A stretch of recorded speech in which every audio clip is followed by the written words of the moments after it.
Perceptible. Jartzen diazu zera, erlojua edo bestela arrisku bizian sartze zara zu ere.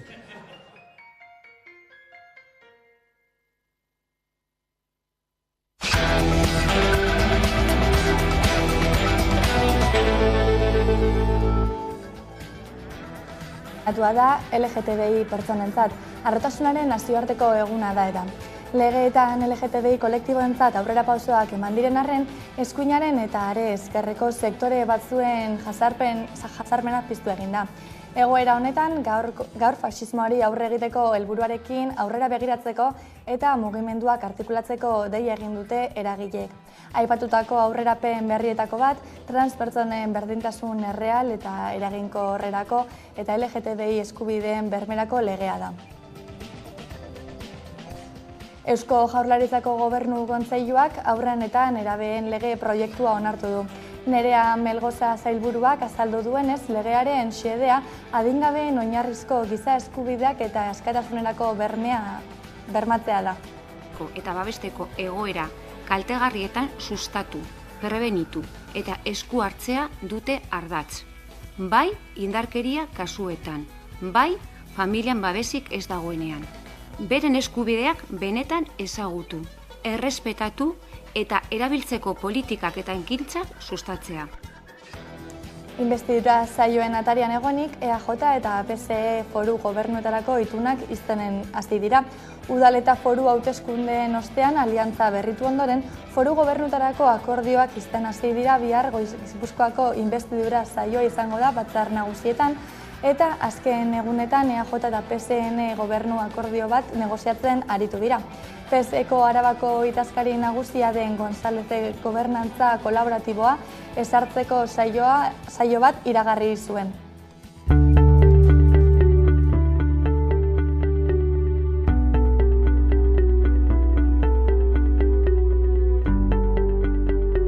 Los grupos municipales del Partido Socialista y el Partido Nacionalista Vasco hemos alcanzado un acuerdo de gobierno que tiene un objetivo conjunto: construir una Vitoria-Gasteiz que mire al futuro en positivo y con ambición, alcanzar un acuerdo de gobierno que nos permitirá seguir avanzando y garantizar algo esencial en un ayuntamiento, la estabilidad y el rigor que merece una ciudad plural como Vitoria-Gasteiz. Y hoy podemos decir que el gobierno municipal ya está en marcha. La coalición de gobierno que hoy presentamos tiene la voluntad de entendimiento con el resto de fuerzas políticas, como bien han dicho tanto la alcaldesa como la portavoz del Partido Nacionalista Vasco, y a ello vamos a dedicar la mayoría o una buena parte de nuestras fuerzas a conseguir esos acuerdos. Porque el acuerdo en sí mismo es un reflejo de esa voluntad, este acuerdo. Dos formaciones diferentes que negociamos. Anistasuna eta bizikidetza Nafarroan euskara eta nazio identitateak lana aurkeztu eta euskara lurralde osoan ofiziala izatea proposatu dute. 4 urteetan zehar garatutako lan honek hainbat partaide ezberdin izan ditu lana osatzeko hausnarketetan. Proposamenak ere jaso dituzte. Eskualdeen arteko komunikazioa indartzeko beharra nabarmendu dute eta lagungarritzat jo dute dezentralizazio administratiboa. Etxe bat okupatu dute Senperen salmenta espekulatiboa gelditzeko asmoz. Jabeak borrokan ari direla kolektiboei lurra erostea proposatu zien 200.000 euroren truke. Eta borrokan ari diren kolektiboek uko egin zioten proposamenari espekulazioa sustatuko zuela argudiatuz. Egoera da, hau ezinbertzia da. Entxatu gira herriko etxeak antolatu bilkura batzuetan parte hartuz saltzale eta erostunekin mintzatzeat eta gibelekin eraztea prezio hortan erostea. Ez dugu ardietxi, beraz, gero zer da aterabidea da borroka. Ez da bertzea aterabiderik, beraz egun hemen gira okupazio bat hasi dugu, badugu agonako esperientzia, fruituak ekarri zituen eta pentsatzen dugu, espero dugu, honek ere fruituak ekarriko dituela. Hori da gaurko egoera, ontasun honek balio ditu 7.000 euro, munduko gorena, eta saldu da 1.300.000 eurotan. Beraz, ikusten duzu, zeri buruz ari giren, bizitegi problemari buruz, laborantzeko lugen problemari buruz, ezin bizia da, eta bortizkeria bat da hori partetik. Gaur magazinean, Amagoia Mujika Berriako zuzendaria izan dugu gurean, aurrerapena jarraian. Bueno, egia esan, erronkari ilusioz. Lehenik eta behin, ze ilusio hori gabe ezin da, ez? Horako erronka bat euki, eta gero arduraz ere bai, azkenean garrantzitsua dalako. Eta, egia esan, hasieran esan zidatenean pixka bat hola, ez? Gelditu nintzen, baina, gero denborarekin eta ikusita, baina jendearen babesa daukagula, ez? Esan nina aurrera. Eta egia esan, beldur pixka bat, bai, aitortu darret, baina guretzat importantena da atzetik daukagun taldea, eta taldeak ondo funtzionatzen bali badu, zuzendariak ere, bidea handia eginda daukagun, alde hortatik konfiantza handia daukat jendearengan, eta, esan bezala aurrera egiteko goz. Kirol arloan Frantziako turra heltzear da Euskal Herrira. Askoren ahotan da azken aldian. Prestaketa lanak martxan dira aspalditik, honek errepideetan ere eragina izango du. Ordu luzez moztuak izango dira eta nahasmenak eta aldaketak eragingo ditu guzti honek. Euskal Herritik igarotzean, Euskal Herriatik iparraldera zeharkatzen duen momentuari berezpen berezia egin nahi izan dute Euskal Herria Bilduk eta Euskal Herria Baik. Herri bat dagoela erakutsi nahi dute, Euskaldunak Euskal Herrikoak direla aldarrikatu nahi dute. Horrekin lotuta, lasterketa Irun eta Hendaia artetik igarotzen denean, ekitaldi berezia antolatu dute. Kaixo eguerdion, gaur egun seinalatua da LGTBI pertsonentzat harrotasunaren nazioarteko eguna da eta legeetan LGTBI kolektiboarentzat aurrera pausoak eman diren arren, eskuinaren eta are ezkerreko sektore batzuen jazarpenak piztu egin dira. Egoera honetan, gaur faxismoari aurre egiteko helburuarekin aurrera begiratzeko eta mugimenduak artikulatzeko deia egin dute eragileek. Aurrerapen berrienetako bat, transpertsonen berdintasun erreal eta eginkorretako LGTBI eskubideen bermerako legea da.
Aipatu legez, LGTBI+ harrotasunaren nazioarteko eguna dugu gaurkoa.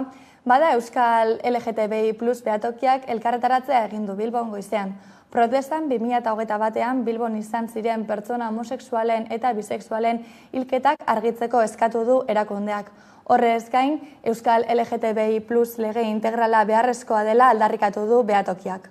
Txarrean oraindik legea, behar dugun translegea erabat ukatuta dago, ez dugu berririk legebiltzarkide honetan aterako denik, eta baita ere hemen gaude erabat eskatuta, bai hildakoen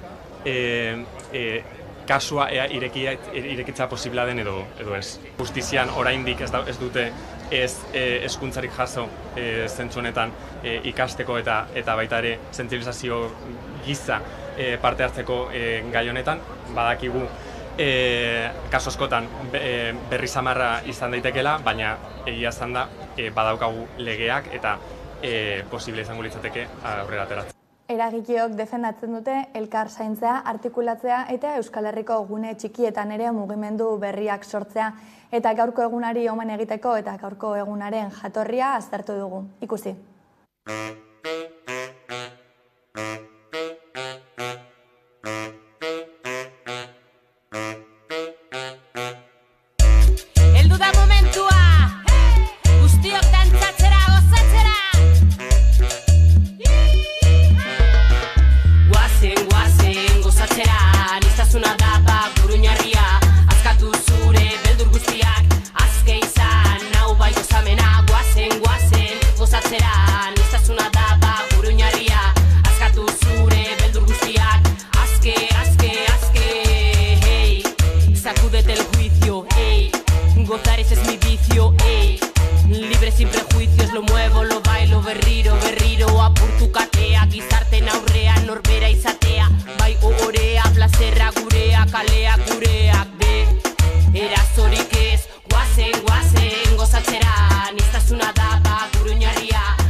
Iruñako lankideak kalera atera dira ea Euskal Herritarrek gaurko egunaren berri duten aztertzeko. Ikusi.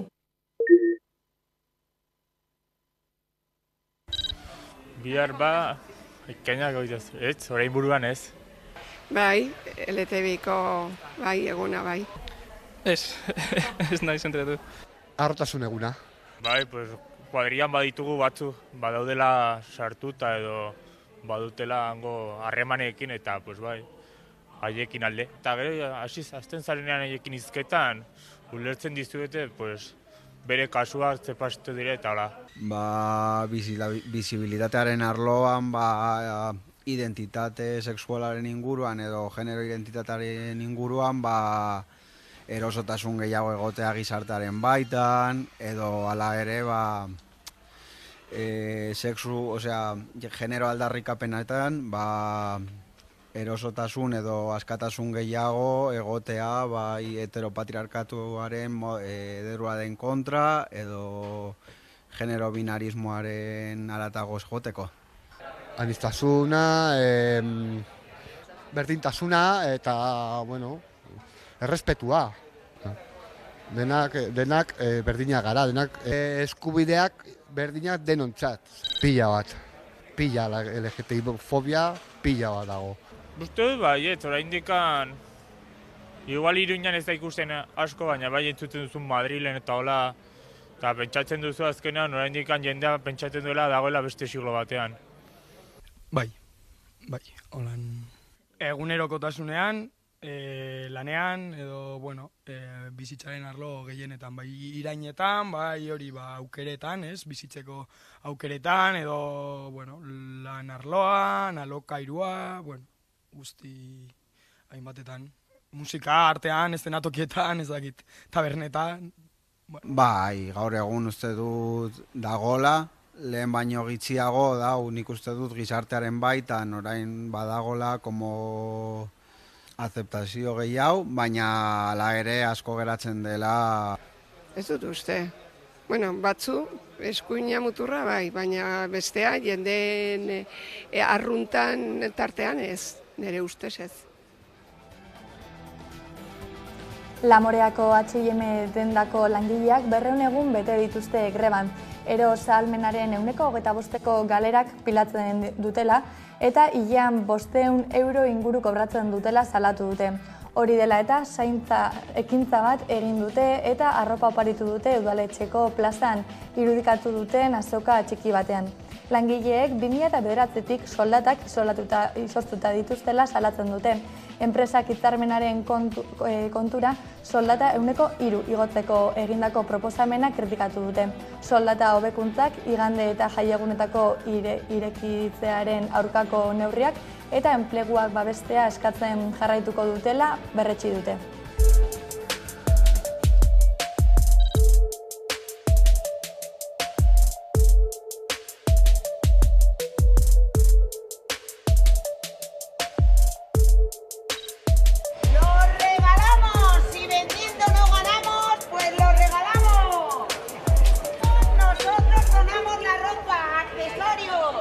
Zapatos,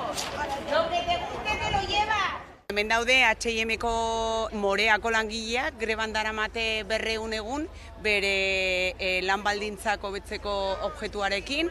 Kontutan izan behar dugu 2009tik beraiek daukate soldata izoztuta eta eskatzen ari garena da KPI-aren galeraren errekuperazio hori bermatzea. 125 daukate galeratuta jadanik eta eskatzen ari gara soldata dignoak eta lan baldintzak eta egutegiak eta deskantsu erreala izateko eta horietatik.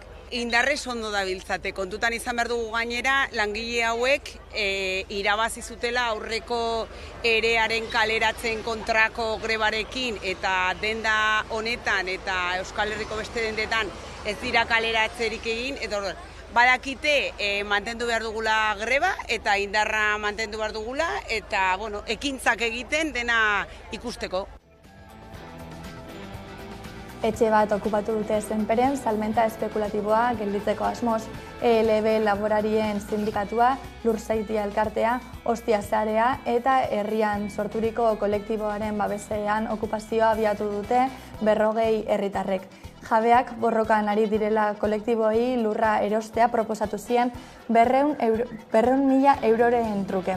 Etxe bizitza ordea jabeak salgai jarriko luke 1.000.000 eurotan. Espekulazioaren aurkako borrokan ari diren kolektiboek uko egin zioten proposamenari espekulazioa sustatzen zuela argudiatuz. Nous demandons l'annulation totale et immédiate de cette vente. Voilà. Espekulazio hori ez, Euskal Herria ez da salgai eta amalurra zain dezagun. Egoera da, hau ezinbertzia da. Entxeatu gira herriko etxeak antolatu bilkura batzuetan parte hartuz saltzare eta erostunekin mintzatzeat eta gibelekin eraztea prezio hortan erostea. Ez dugu ardietxi, beraz gero zer da aterabidea da borroka. Ez da bertzea aterabiderik, beraz egun hemen gira okupazio bat hasi dugu, badugu agonako esperientzia, fruituak ekarri zituen eta pentsatzen dugu, espero dugu, honek ere fruituak ekarriko dituela. Departement Laborantza Kamara, ELB, FNSOA, Luxendia, Safer, Scott. Inbestidura saioen atarian egonik EAJ eta PSE foru gobernuetarako itunak izen hasi dira. Udal eta foru hauteskundeen ostean aliantza berritu ondoren foru gobernuetarako akordioak izten hasi dira. Bihar Gipuzkoako inbestidura saioa izango da Batzar Nagusietan eta azken egunetan EAJ-PSN gobernu akordio bat negoziatzen aritu dira.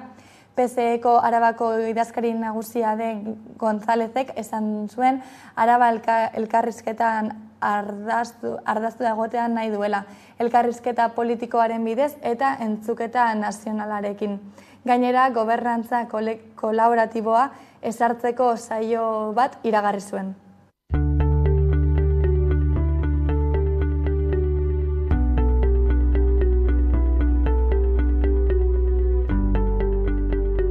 Los grupos municipales del Partido Socialista y el Partido Nacionalista Vasco hemos alcanzado un acuerdo de gobierno que tiene un objetivo conjunto: construir una Vitoria-Gasteiz que mire al futuro en positivo y con ambición, alcanzar un acuerdo de gobierno que nos permitirá seguir avanzando y garantizar algo esencial en un ayuntamiento, la estabilidad y el rigor que merece una ciudad plural como Vitoria-Gasteiz. Y hoy podemos decir que el gobierno municipal ya está en marcha. La coalición de gobierno que hoy presentamos tiene la voluntad de entendimiento con el resto de fuerzas políticas, como bien han dicho tanto la alcaldesa como la portavoz del Partido Nacionalista Vasco, y a ello vamos a dedicar la mayoría o una buena parte de nuestras fuerzas a conseguir esos acuerdos.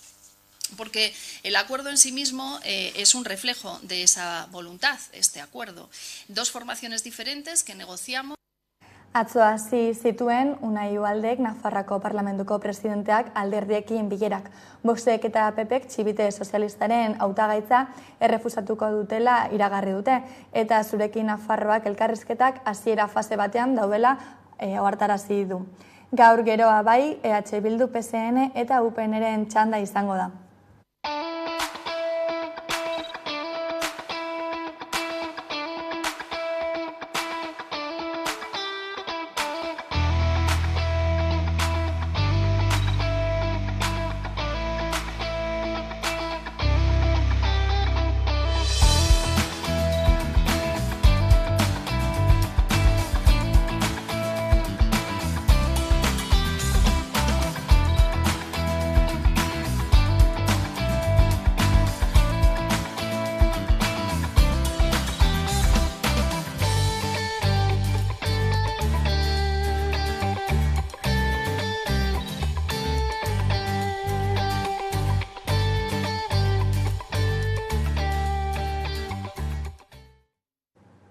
Aipatu bezala, EAJ eta PSNek akordioa sinatu dute Arabako Foru Aldundian.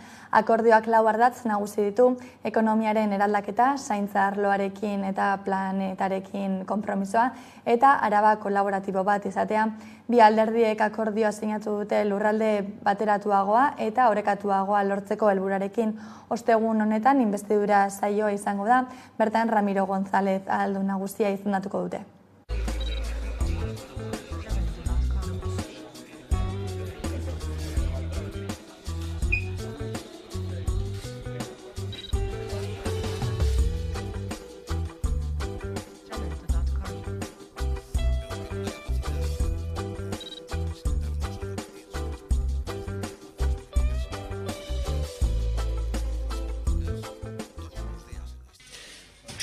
Aurreko bi legegintzaldietan bezala, gaur sinatzen dugu akordio honek berresten du Arabako gizartearen aniztasunen dugun konfiantza, ziur gaude politika dela tresnarik onena, espazio publikoan bizikidetza antolatzeko, ongizatea eta gizarte kohesioa bermatzeko, berdintasunaren aurrera egiteko eta justizia soziala babesteko.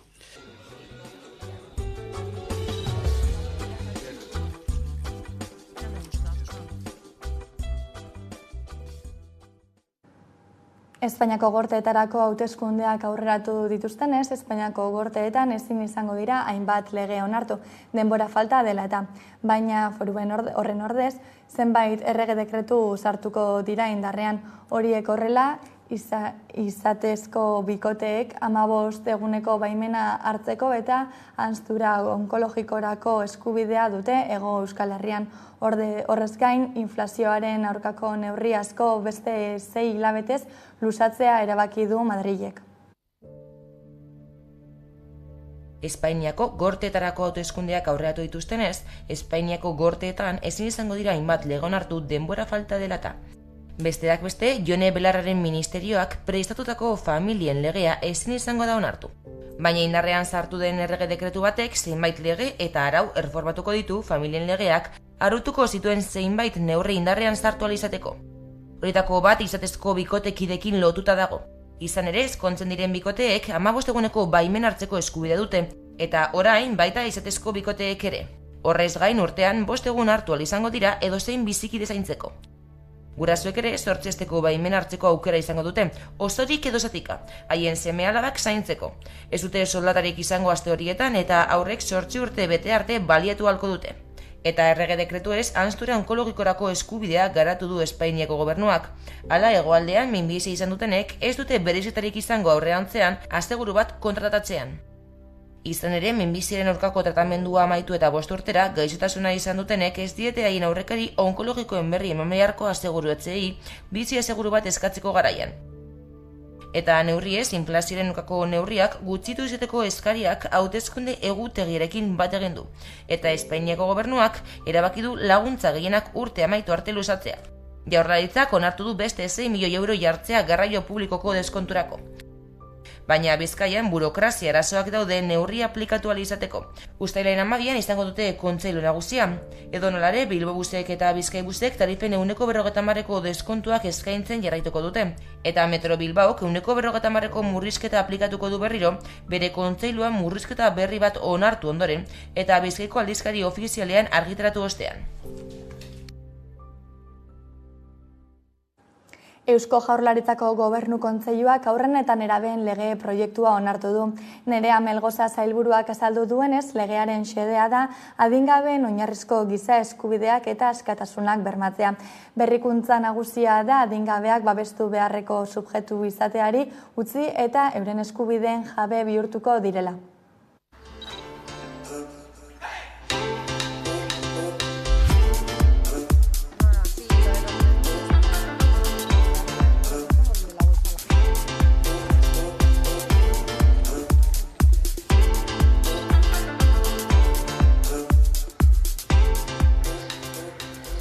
Babesteko egoera kaltegarrietan sustatu, prebenitu eta esku hartzea dute ardatz. Bai indarkeria kasuetan, bai familian babesik ez dagoenean. Beren eskubideak benetan ezagutu, errespetatu eta erabiltzeko politikak eta ekintzak sustatzea.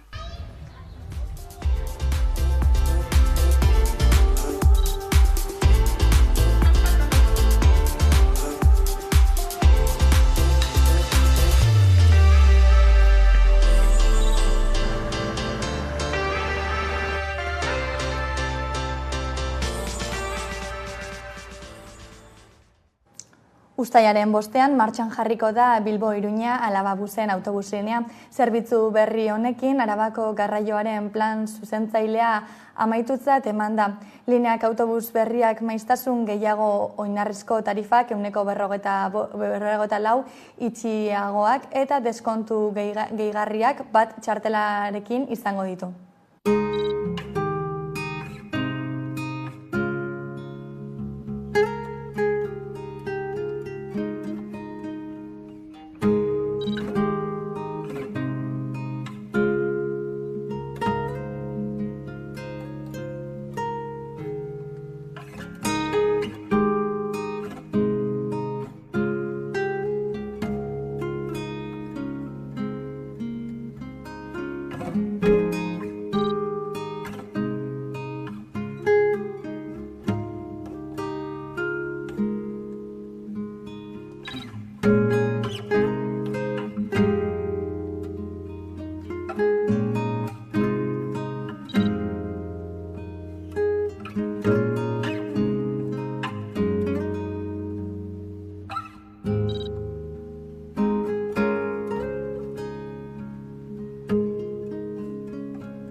Uztailaren 1ean Maulen hasiko da eta uztailaren 11an iritsiko da Añanara.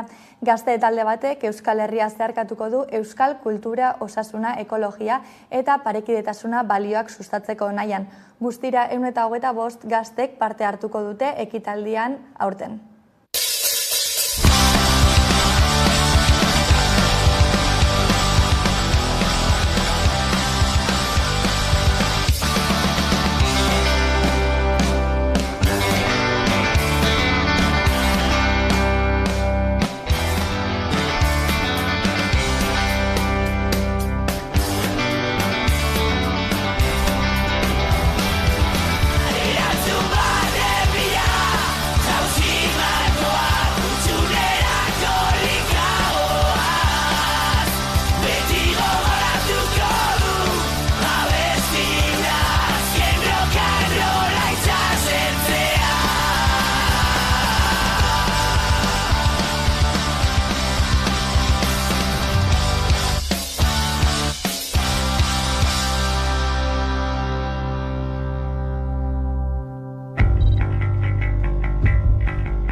Askoren ahotan da Frantziako turra azken aldian eta Euskal Herritik pasatzear dago. Prestaketa lanak martxan dira aspalditik, honek errepideetan ere eragina izango du eta ordu luzez moztuak izango dira errepide asko, horrek eragiten duen asketarekin eta aldaketekin. Euskal Herritik igarotzean, hegoaldetik iparraldera zeharkatzen duen momentuari bereizketa egin nahi izan diote EH Bilduk eta EH Baik turrean. Herri bat dagoela erakutsi nahi dute, Euskaldunak Euskal Herrikoak direla aldarrikatu nahi dute. Horrekin lotuta, lasterketa Irun eta Hendaia artetik igarotzen denean, ekitaldi berezia antelatu dute.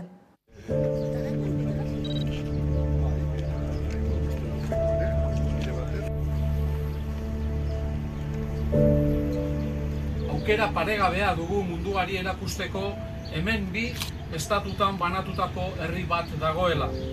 Ez garela ez frantsesak eta ez espainolak. Euskaldunak garela, Euskal Herrikoak. Erakusleiho handi bat ireki zaigu turra jarraituko duten milioika pertsonari adierazteko hemen herri bat badagoela bere kultura eta hizkuntza propioarekin.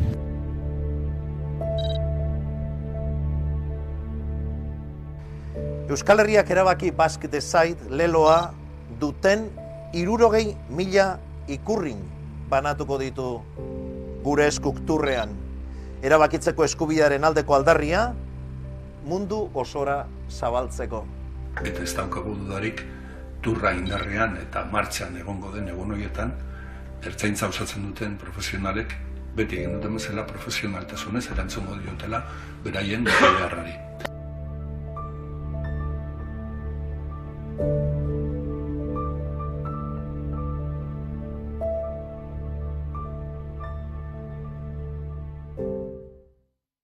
Eta Frantziako turra gozamena izango da zenbaitentzat, baina gora berak ere espero dituzte errepidetan. Zuzeu Gabirian zaude udanen, Azpeitia auzoan, eta badirudi herri txikietan ere ilusio handiz espero dutela turra, ezta? Frantziako turrean Euskal Herriko 7 txirrindulari arituko dira eta horien artean izango da Ales Aranburu ezkiotarra. Aste honetan jakin berria turrean lasterketan arituko dela eta hain justu Gabiriara etorri gara Ales Aranbururen ama bertan jaio baitzen eta herri guztia inplikatuta dago turrean, izan ere Ales Aranburu animatzeko eta babesa emateko hainbat kamiseta eta 25 metroko pankarta bat egin baitute indarra eta babesa emateko igandean hemendik pasako baita turra eguerdiko ordubiak aldera. Esan bezala, pankartak, pintadak eta kamisetak denetik prestatu dute hemen auzo honetan. Aste honetako musika zuzenean saioan, Balerdi taldekoekin egin dugu hitzordua kaleratu duten lan txikia etzaki. Ostegunean gaueko 10:00 saio osoa ikusgai Hamaika Telebista, hamaika.eus eta sare sozialetan.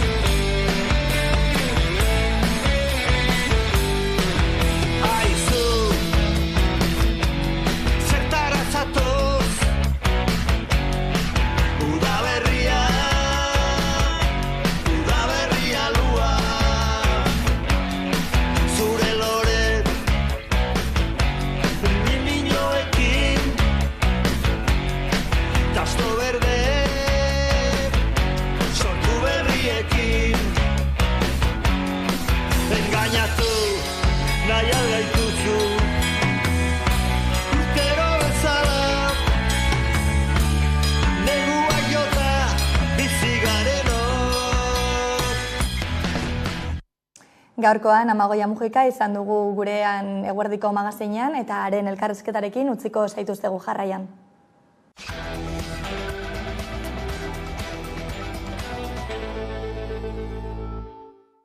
Bada, 12:00 pasata iritsi zaigu eguneko elkarrizketa nagusiari heltzeko gurean, eta horretarako hemen dugu gaur gurekin Amagoia Mujika Berriako zuzendaria, ondo etorri. Gurera. Eskerrik asko. Eta tira ez, justu berriaren 20. urteurrenarekin batera iritsi zaigu albistea, nola 30 urteko hilbide luzea eta gero, Euskaldunon egunkarian lehenengo, gero ez, berriatik pasa eta Martxelo Otamendik kargua utzi eta zuzaitugu zuzendari berri, hasteko zorionak ere kargu honetxegatik, eta nola heltzen diozu erronka berri honi? Egia esan erronkari ilusioz, lehenik eta behin, ze ilusio hori gabe ezin da, ez? Olako erronka bat euki, eta gero arduraz ere bai, azkenean garrantzitsua dalako. Eta, egia esan, hasieran esan zidatenean pixka bat hola, ez? Gelditu nintzen, baina, gero denborarekin eta ikusita baina jendearen babesa daukagula, ez? Esan nien aurrera. Eta egia esan, beldur pixka bat, bai, aitortu behar dut, baina guretzat importantena da atzetik daukagun taldea, eta taldeak ondo funtzionatzen balin badu, zuzendariak ere, bidea handia eginda dauka, alde hortatik konfiantza handia daukat jendearengan, eta, esan bezala aurrera egiteko goz. Aipatu dut hasieran harinez, Otamendiren 30 urteko ibilbide hori egia da azkar esaten dela bere horretan, hala ere ez, zuk ere gainera gertutik jarraitu izan duzula, zerrondare utzi du berrian bertan? Handia, ez? Ze azkenean urte asko dira, bere egiteko modua oso berezia da eta oso argia, ez? Martxelo da persona bat oso bizkorra, jakintza handia daukana, bai kazetaritzaz eta bai herri honen historiaz, ez? Eta ezagutza hori utziko digu, ze gaina beraekin egunero lan egin dugu. eta asko ikasi dugu berarekin, ez? Eta, bueno, egiteko modu bizkor hori, izango nuke, Martxelo dela pertsona bat, bere ausaitzen duna nundan albistea, ideak dauzkanak etengabe, eta, bueno, gaur hau inbar dugu, eta hor denaketan zan jartze baitu, ez? Eta nik uste hori, eta, bueno, egiteko modu hori behintzat jaso nahiko genuke, ez? Eta hor da hola, ez? Urdeak euskal gizartari begira, ez? Ondaretik, utzitako ondaretik zer azpimarratuko zenuke?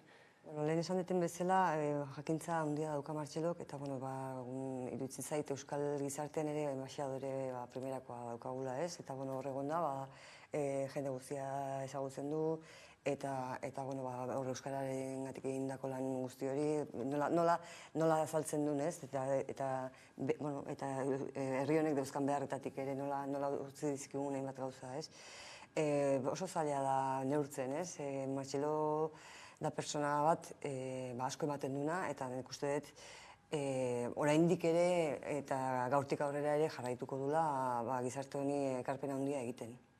Bai ez, eta esan dut lehenago ere nola gertutik jarraitu izan duzun urte askoan, bere ibilbidea izan ere okerrezu nahi 95ean, hasi zinen Euskaldunon egunkarian, hau itxi eta jarraian ez, eguneron, eta azken 20 urte hauetan baita ere ez, berriako erreakzioan. Ezan genezake, berriaren historia ere badela zure bizitzan historiaren parte bat. Bai, dudarik gabe, eta egunkariaren zati bat ere bai. Ni egunkarien hasi nintzanean, egia esan, beti, sortu zanetik dukan bereziki maite hor egotea, negoatzen naize 80 urtean, sortu zanean ni kanpoan nengoela, eta zen, gustatuko litzaiake hor lan egitea, ez? Bai, ni hor hasi nintzen, gero itxita, gero berrian zati bat, eszentzia txiki batean egon nintzen, baina gero hor jarraitu dut eta sail askotatik pasa naiz, erredaktore bezala lehenengo, gero sailburu edo koordinatzaile bezala, gero editore bezala, eta zuzendari orde, eta gero orain zuzendari. Bai, horre, 20 urte hauetan gauzak asko aldatu dira, ez? Mundua ere bai, eta bilakaera bat izan du bai kazetaritzak eta bai gizarteak, eta bilakaera horren parte sentitzen naiz eta parte izan naiz, ez? Bai ez, eta mundua hainbeste aldatu dien 20 urte hauekin egin du berriak, bere urte hurrenaren jaia, ospakizuna bera bertan, ez? Hitza ere hartu duzu, zuzendari berri gisa. Eta gainera kazetaritza aldarrikatu zenuen bere horretan, ez? Agian badu zer ikusirik horrek aipatzen zenituen, ez?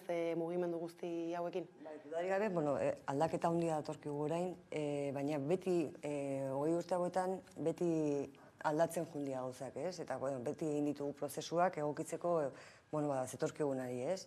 Eta orain ikusten nahi gerana da, ez? Nola aldatzen nahi den mundua eta nola aldatzen nahi den kazetaritza egiteko modua ere. Modu hori gainera dator, informazio asmaz handi batekin, zabor asko etortzen da ere, ez? Orduan guretzat, eta nik aldarrikatu horregatik kazetaritza ezinbestekoa dela, guk guretik egindako kazetaritza bat, hori ez, mundua guk esplikatzeko, Euskal Herritik eta Euskal Herrirako, ez? Eta, begirada propio horrekin, ez? Eta nortasun propio horrekin, azken batean gutxituen begirada horrekin, feminismoaren begirada horrekin, ingurumenaren begirada horrekin, ez? Eta, azken batean jendeari kezkatzen dionen kazetaritza bat aldarrikatu nahiko nuke, ez? Azkenean jendearen gertutasun hori, bere kezka horiek jaso, bere zalantza horiek argitu, aldan neurrian, eta hor oso garrantzitsu edutzen zait kazetaritza egitea. Bai ez, kazetaritza aldarrikatu aldi bat kontatzeko, ez? Eta horixe dain justu, garai hauetan, aste hauetan, erabiltzen zabiltzaten lehelo bat zer du, ez? Aldi bat kontatzeko horrekatzean. Aldi bat kontatzeko horrek daukatzean, azkenean esan deten bezala, mundu hori aldatzen nahi dela, eta aldi honetan gertatzen denari erantzun behar diogula, ez? Eta, atzetik daukaguna, hor daukagu gure ondare bezala, hortatik abiatzen geha, baina aldi hau da, ez? Hemen gaude, orain gaude, eta hor kokatzea, ez? Gure kokatzea, komunikabideak kokatzea, eta jendeari izate, hau gertatzen ari da, ez? Eta hori hemen daukazu. Horixe da, pixka bat, eta hori aldi hau kontatzeak, esan nahi, azken batean, horratzetik dago, aldaketa hori, ez? Eta aldaketa, aldi hau kontatzeko aldaketa hortan gu ere partea, eta hori nahi pixka bat udazkenari begira, aldaketa handi bat egiten gure komunikabidean aldi hau berez hobeto kontatzeko, ez? Albiste fidagarriak emanez, kalitatezkoak, eta hortan gabiltza. Giroso galdetuko aizu berriz. Horren inguruan, baina aldaketak aipatu dituzuela ez asko keia da ematen dutela, ez? Arazoak baino aukeretarako, baina egia da krisialdiz betetako, ez? Mundua badela gurea, azken 20 urte hauetan antzerako, baina egia da, ez? Badirela hor behintzat informazioan ez markatzen diren batzuk izan atzeraldi handia, edo azken edo oso gertu dugun pandemia bera, nola egin die aurre ez, alako edo zer jarrerarekin batez ere? Egia esan, 2008ko krisia guretzat oso gogorra izan zen. Batetik jendeak krisian dago beraz, ez? Komunikabideetan ere nabaritzen da. Baina horrez aparte, horreuki genuen diru laguntzen murrizketa bat, eta horren, benetan momentu gogorrak bizi izan genituen, soldata jaitxierak, eta horri azkenean nola egin genion aurre, jendearen borondatearekin eta jendearen nahiarekin aurrera egiteko. Eta hor ere ez daztu behar jendearekin batera komunitate bat daukagula atzetik eta komunitate horri esker egin diagula aurrera ere. Orduan baina momentu hori oso gogorra izan zen. Eta gero pixka baina arna sartzen hasi ginean, 2009an, eta gero berriz ere pandemiak denok hartu gintu nola ez. Pandemiak zer aldatu du, batetik kioskoa galdu, ez da galdu, baina gutxitu da salmenta asko, orokorra da, horreko ohitura batzuk aldatu ditu, baina guk arpidetzak eta berria lagunak dauzkagunez, arpidetzei helduta eta berri lagunean kopurua ondituta, hor mantendu ea ondo, eta hortaz aparte, ohiturak aldatu zian pandemiarekin, baina webgunean, adibidez, digitalean ikusi genuen, irakurle askoz gehiago etorri zirara gure gana, eta horri ez zaio eutxi, aparteko momentu bat zen, baina lortu dugu koxka bat gora egitea, eta gure asmoa da hor jarraitzea koxka bat aurrera egiten. Eta gero bestela pandemiak hartu gintuen denok, lan egiteko moduak aldatu zian, itxitik, eta horrek sortu zituen arazo guztiak, psikologikoki ere denontzat oso gogorra izan zen, zuentzat ere izango zen bezala. Eta azkenean hor, ahalegin berezi bat eginda, eta hitzein da jendearekin, eta pixka bat talde sentsazio hori ez gutxitzeko, bakoitza bere etxetik hori galtzen duzu azkenean egunerokoan jendeakin hitzein, eta hau okurutu zait, eta hori mantentzea nolabait, eta jendeari horre ustea, pixka baina bai izan da gare gogorrak. Baina aipatu dituzu hortarteka arpidetzak eta antzeko ekimenak egia da berria egunkariak beraren itxierak behartuta, herri ekimenetik abiatzen dela komunitatearen sustenguz gaur egun beraz, eta aipatu ditugun krisialdi hauek eta gero komunitate hori osasuntsu dago? Nik esango nuke gaur egun oso osasuntsu dagoela, oso jende fidela daukagu, eta oso berria zalea, eta laguntza handia ematen duna, eta batetik arpidunak aipatu ditugu paperekoak, baina bestetik, webgunean ere, digitalean ere, horri laguntza handia daukagu, badakizu, irikita dela berez webgunea, gure zentzua eta helburua dalako jende guztiak irakurtzea, alikita jende gehienak irakurtzea euskeraz, baina jendeak diru hori emateko prest dago jendea, ez? Eta osasuntsu dut, esango nuke, hor guk nahi dugula ahalegin berezi bat egin, komunitate hori sendotzeko, azken batean, esan dezun bezala berria herritik sortu zen, egunkaria ere bai, eta hori eutxi genion, ez? Eta behar bat zegoelako gizartean, ez? Eta behar horregatik sortu zen, eta jendeak horregatik babestu zuen, eta horregatik babesten du orain ere, ikusten dugulako beharrezkoa dela egunkari nazional bat eukitzea. Eta, gure helburua da hori, komunitate hori gure ganatzea zertarako. Aldik eta zebat eta jende gehiagoren babesa izan, orduan eta independenteagoak ea ez, eta orduan eta askatasuna handiagoa daukagu, gure nortasuna adirazteko, eta azken batien Euskal Herrian aportazio bat egiteko. Ez aipatu duzu eta bada berria, ez? Euskarazko egunkari edo hedabide nazional bakarra, zer inportantzia du horrek? Importantzia egunerokoa eta importantzia izugarria. Hortarako sortu zen, eta azken batean ikusten dugu nola ondoan dauzkagun estatuak egiten duten sutsukindazio bat, eta hortan guretzat oso importantea da komunikabide nazional bat eukitzea, nazioa ere ikitzeko oso importanteak dialako komunikabideak, ez?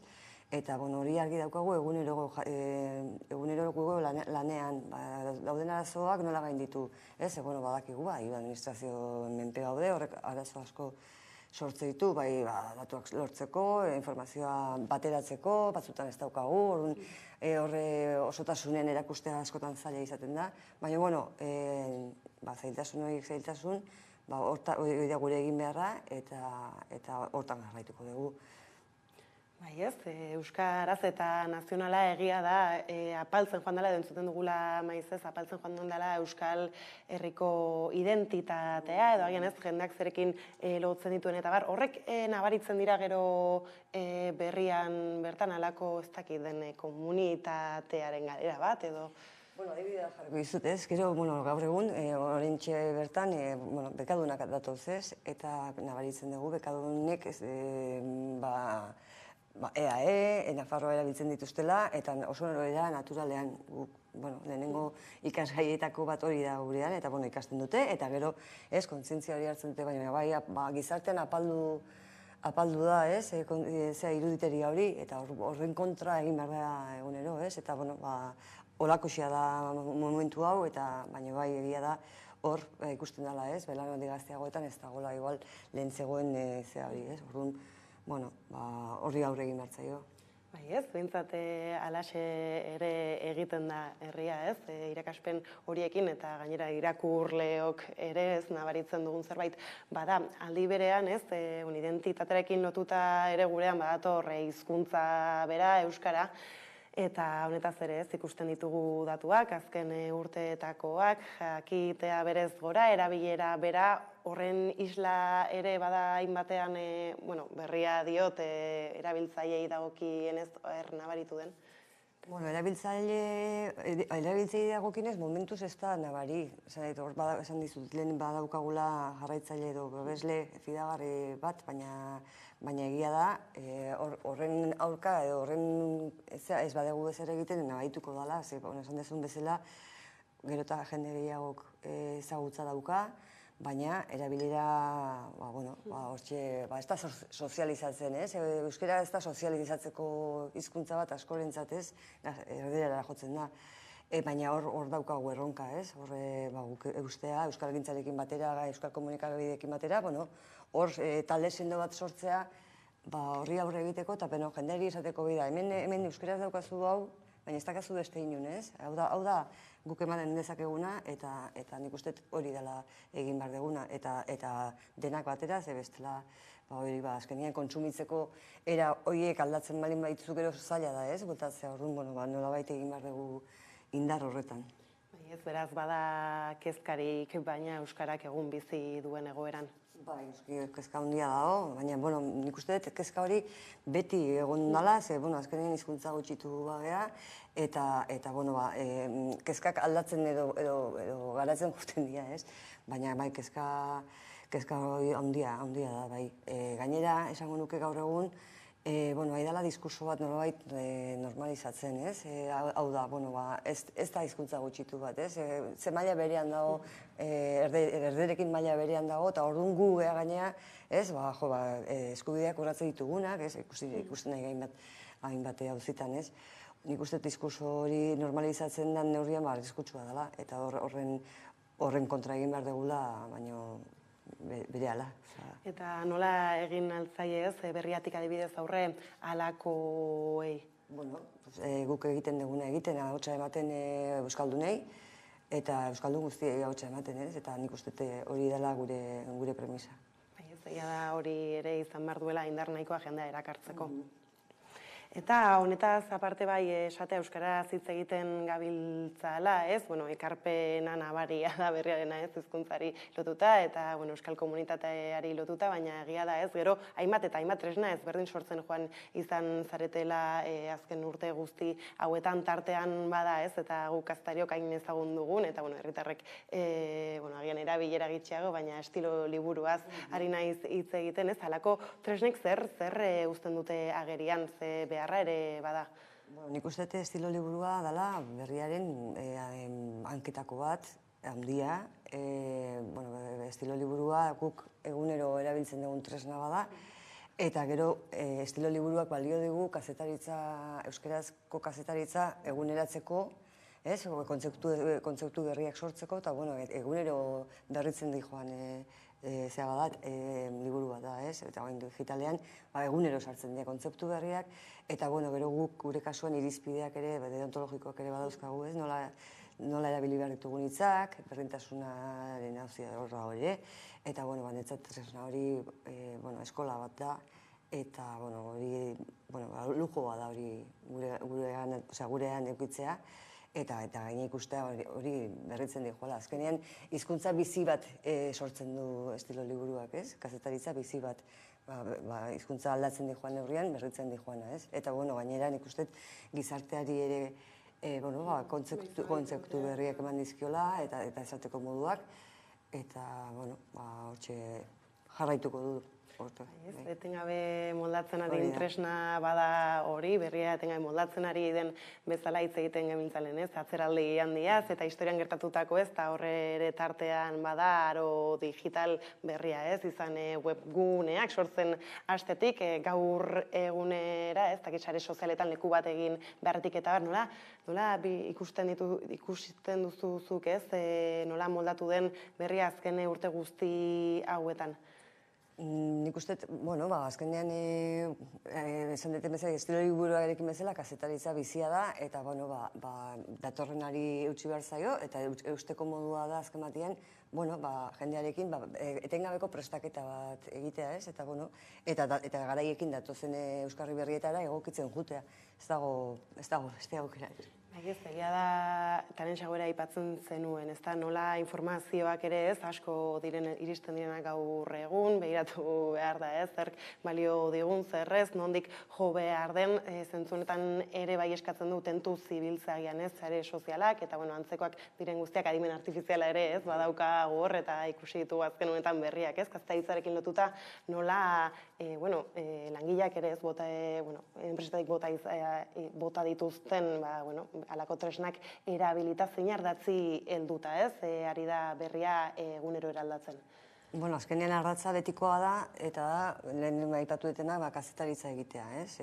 Badirudi gaur egun jende guztiak egin dezakela kazetaritza, baina ez da horrela, ez? Eta azkenean, kazetaritza ona da, idazten jakitea, edo esaten, edo ofizioa azken batean ez da aldatu dira euskarriak eta egokitu behar dugu horretara, ez? Baina guk egin behar duguna da, zentratu guk egiten dugun hori, gero erakutsiko digute, ez? Sare sozialetan nola zabaldu behar dan, zer esan behar dan, egia da, arriskua handiak daudela egunerokoan gero eta azkarrago dijoalako dena, eta azken hori esan beharra lehenbailen eta hor arrisku batzuk badaudela, baina nik uste bereiztu behar dela, azken ordukoak bai daude, baina gero soseguz ere kazetaritza egin behar da, pentsamendua zabaltzeko, iritziak emateko, eta nik uste hori dela hor daukagula guk egitekoa, ez?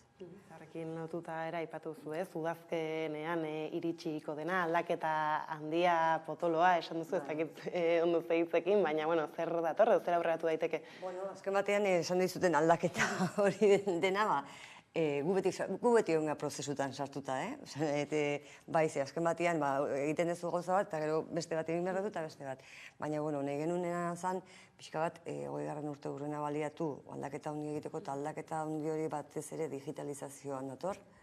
Digitalizazioan, paperari eutxita noski, baina lan egiteko modua aldatuko da dena digitalean idazten hasiko gea, eta horrekin, hori egitearekin batera prozesu bat egin dugu, zer eduki eman behar ditugun eta nola, eta edukietan azken orduko hobeto usteaz aparte, egunero zerbait berezia eskainiko dugu, gero gure atalak dianak edo nitxoak dianak, ez, edo euskera dela, baina baita ere feminismoa edo ingurumena horri etarte berezia eskainiko dugu, lurraletako albistek ere zea berezi bat edukiko dute, gero entzun berria atala ere zabalduko dugu, hor podcastez gain albisteak entzuteko aukera emango dugu, eta hori dena diseinu berri batekin, ez? Diseinua bai paperean eta bai digitalean aldatuko dugu, diseinu integrala izango da, eta horrek denak ekarri du antolaketa aldaketa bat, lan fluxuen aldaketa bat dagoelako, orduan, horra iga ez, jende guztiarekin prozesu hori bideratzen, ze azken batean jendeak erantzun behar du, orduan, guk proposamen bat egin, baina gero proposamenak beste jendearen proposamenekin osatu, eta horregin dugu azken batean lan kolektibo handi bat, eta nik uste dut, azken batean lehenago hasiko gara ere, digitalean horrek aldatzen du lan orduak aldatzen ditu, eta dena, ez, orduan, oraindik denbora pixka bat daukagu, baina buru belarri egia udazkenerako jendeak gainean abalituko du nik uste aldaketa hori. Udazkenaren zain erratu beharko gara horixe ikusteko, eta bai aipatzea guzti hau konpromiso feministan ardazten dela, ez da? Nola aldatu da zentzu horretan berria 20 urtetan? Berriak egia tradizio bat zeukan Euskaldunon egunkariatik. Ni Euskaldunon egunkarian hasi nintzenean emakume talde sendo bat ezagutu nuen eta ahi esker bilakaera izugarria izan dugu. Nola aldatu den? Eguneroko lanaren bidez, ez? Egunero guk argi geneukan ikuspegi, generalen ikuspegia egunero eman behar dela, bai edukietan eta bai funtzionamenduan, eta horre guk saiakera berezi egin dugu beti. Aldatu dira gauzak honeako pentsatzen dut, baina oraindik ere gauza asko dauzkagu egiteko, eta gure gure eginkizuna da, adibidez, generoarekin zerikusi duten gauzak behar bezala eman, eta ematea, izkutatzea jende askok egiten duen bezala, eta gero eztabaida sortzea gizartean, iruditeri bat sortzea ere, eta nik uste hor, feministekin hartu eman berezi bat ere sortu dela, konplizidade bat, eta horrek bilakaera handi bat dauka, eta etxe barruan ere zer esanik ez, kanpora begira egin behar dira gauzak, baina etxe aldatuta, eta hor, prozesu hortan, izan ditugu oztopoak, gizartean gertatzen den bezala, baina horra aigea ez, bidean aigea hainbat lan egiten, orain dela gutxi formakuntza bat egin dugu feminista, bai emakumeok eta bai gizonok, eta hortan aigea. Eta bide horretan zure ustez, epe laburrean zer geratzen da egiteko? Zer ez dago egiteko, ez? Ze, bain denak hitz egiten dugu feminismoa, zaina azkenean, hor daukagu patriarkatua, ez? Eta egiteko modu asko guregan ere bai, ez? Orduan, hiltze gaituzte ere, ez? Zen egite egunero daude emakumeak hiltze dituzte, hor nik uste gauza, zer esanik ez, gure izateko modu aldatu behar da, denona, baina gero oraindik gauza asko daude soluzionatzeko. Lintxeago aipatzen zenuen, nola pandemian derrepentean, klikak eta barrak gora ere egiten zuen egia da, esaten dela askotan edabidek ez dutela bizi garairik eta onenak, baina gizarteak berak behar du, eta ikusten dalako krisialdi momentuetan nola jotzen dugun informaziora eta bar zer behar, oraindik ere berria egunero erosteko. Esan dezuna oso argi-garria da, ez? Azkenean, kezka bat daukagu eta nola jotzen dugu, ez? Sare sozialetan da ibiliko zea, baina behar dezu zerbait kontrastatua, ez? Kontrastatu izango dana, fidagarri izango dana, eta orduan, krisi garaietan edo momentu, albiste bat etortzen da, eta nola jotzen dezu komunikabide fidagarri batera, ez? Orduan, hori da guk sustatu behar duguna, hori da egunero landu behar duguna, ez? Bukatze aldera Magoia, prest daude datorrena kontatzeko? Noski, bai, dudik gabe, prest nago datorrena kontatzeko, eta esperoet, nirekin ez bada beste batzukin, baina datorren hori luze izatea eta aldi asko eukitzea horrek. Honekin hemen utzi behar dugu gaurko elkarrezketa, mi esker gurekin tartetxo hau hartzearren. Zuei hemen hartzeagatik. Iritsi gara albisteriaren bukaerara, besterik ez gure aldetik, hauek izan dira gaurko egunean jasotakoak. Guztiak eta gehiago 11.eus atarian. Bihar arte.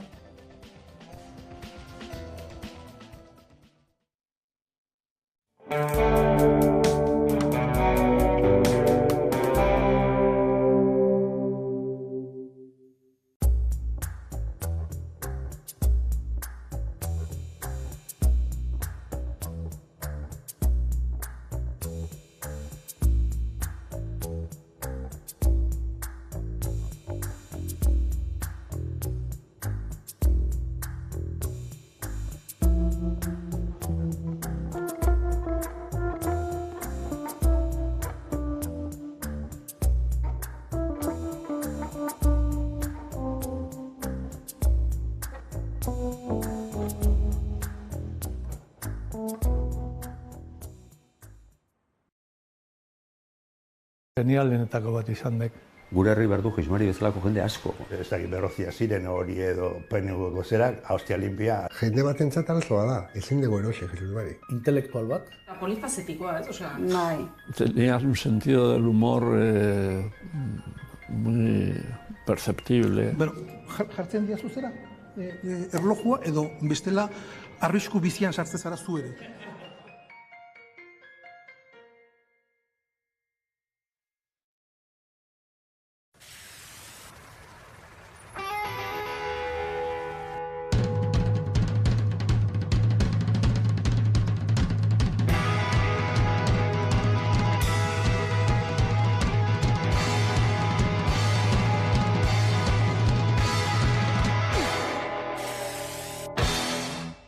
Banka eta etika, uztargarriak diren bi kontzeptu izan daitezke. Banka eta etika elkar batzen dituzten proiektu finantzieroak badauzkagu. Eta hauen kontraesanak eta hauen potentzialak ezagutuko ditugu gaur planteatu dizuegun programarekin. Erreportaje eder bat eta noski solasaldi interesgarri bat zeinean gaiari lotutako adituak eukiko ditugun. Eta noski nola ez bukatzeko, Koldo Gartziaren errezeta goxo bat eukiko duzue. Beraz, ongi etorri denon topaleku den geltoki honetara. Gaur, banka etikaz hitz egiteko banka fiarera hurbilduko gara eta bertan kontzeptu horiek nola elkartzen diren erakutsiko digute.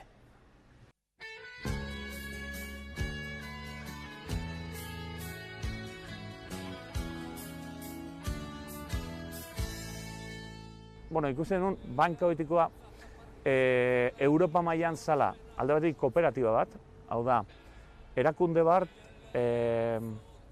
lekua emoten duena parte hartzeko, hau da, demokratikoa, buru bakoitzak boto bana dauka, berdin da zenbat diru ipini duzun, orduan, hor jendearen balioa parekatu egiten da. Ez da,